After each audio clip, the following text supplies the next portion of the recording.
یہ ایک سوال آیا ہے، عورتوں کے لیے بن سور کر عید کی نماز پڑھنے جانا جائز ہے کہ نہیں؟ قرآن و حدیث کی روشنی میں ارشاد فرما دیجئے۔ یہاں پر نا سب سے پہلے آپ یہ مسئلہ پوچھیں کہ عورت نماز پڑھنے جا بھی سکتی ہے یا نہیں جا سکتی۔ میری اور آپ کی ماں ام المومنین حضرت اماں عائشہ صدیقہ طیبہ طاہرہ رضی اللہ تعالی عنہا آپ کے پاس جب چند عورتیں آئیں نا کہ حضرت فاروق اعظم نے منع کر دیا کہ عورتیں مسجد میں نماز نہ پڑھیں، اپنے گھر میں پڑھیں، ابتداءً پڑھتی تھی تو آپ نے منع کر دیا، تو حضرت ام المومنین اماں عائشہ صدیقہ نے جو جواب دیا ذرا غور سے سنیے گا۔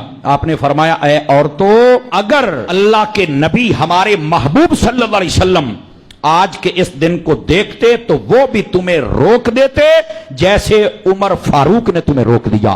اس بات کے ہوتے ہوئے کسی مولوی کے لیے جائز نہیں کہ وہ یہ کہے کہ عورتیں مسجد میں جاتی تھی۔ میں نے کہا بیٹا، ایک وقت تھا جب شراب بھی جائز تھی، لیکن بعد کے اندر اس کو بھی روک دیا گیا تھا۔ مولویوں، خدا کا خوف کرو، تم نے مر کے رب کو جان نہیں دینی ہے؟ تمہیں شرم نہیں آتی ہے؟ عورتیں جب مساجد کے اندر جاتی ہیں اور آپ کو نہیں پتا کہ وہاں پر راستے میں آتے جاتے کتنے فتنے اور فساد کا خوف ہوتا ہے؟ آپ کو نہیں اس بات کا پتا ہے؟ یا تو بالکل ایک تنہائی میں الگ سسٹم ہو جائے، پھر وہ ایک الگ بات ہے، راستہ بھی الگ ہو، سب کچھ الگ ہو، پھر بھی ہمارے احناف کے نزدیک ان کی جماعت مکروہ ہے۔ پتہ ہے آپ کو اس بات کا؟ عورت کے لیے سب سے افضل یہ ہے کہ وہ اپنے گھر میں نماز پڑھے۔ گھر میں ڈرامے دیکھتی رہتی ہے، نمازیں پڑھنے کے لیے تیاری کر کے باہر نکل پڑتی ہیں۔ آپ کو خیر تو ہے؟ تو بناؤ سنگار کر کے جانا۔ میں نے کہا ویسے نہیں جا سکتی، بناؤ سنگار کر کے کیسے جاؤ گی؟ بتاؤ نا۔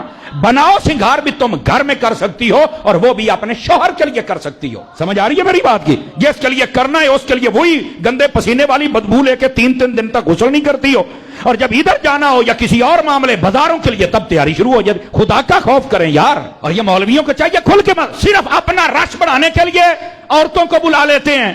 اب میں ایک جملہ بولنے لگا ہوں، اب میں نے کہا بیبیاں کٹھیاں کر کے، عورتیں اکٹھیاں کر کے رش بڑھانے والوں، اہل سنت کے اس مرکز میں آپ تمہیں بتاؤں مردوں کا رش کیسا ہوتا ہے۔ یہ رش ہے مردوں، یہ مردوں کا رش ہونا چاہیے بھائی۔ یہ دیکھو الحمدللہ ہماری 3 منزلیں ہیں، میرا خیال ہے لگ بھگ 1500 سے 1800 بندہ مسجد کے اندر سماتا ہے۔ یہ تینوں فل ہوتی ہے اللہ کے فضل سے، اور اس کے بعد باہر اور وہ وضو خانوں کے اوپر جو جگہ ہے وہاں پر بھی کچھ نہ کوئی صفے، لیکن دھوپ کی وجہ سے نہیں ہو رہا۔ کہا تھا کہ دکانوں کا مسئلہ حل ہو جائے تو جلدی وہاں بن جائے، اوپر چھت پڑ جائے، نمازیوں کے لیے آسانی ہو جائے، لیکن جب تک یہ نہیں ہوگا لعنتوں کے مستحق تو وہ لوگ رہیں گے نا۔ ہاں رہیں گے، اس میں دوسری رائے نہیں ہے۔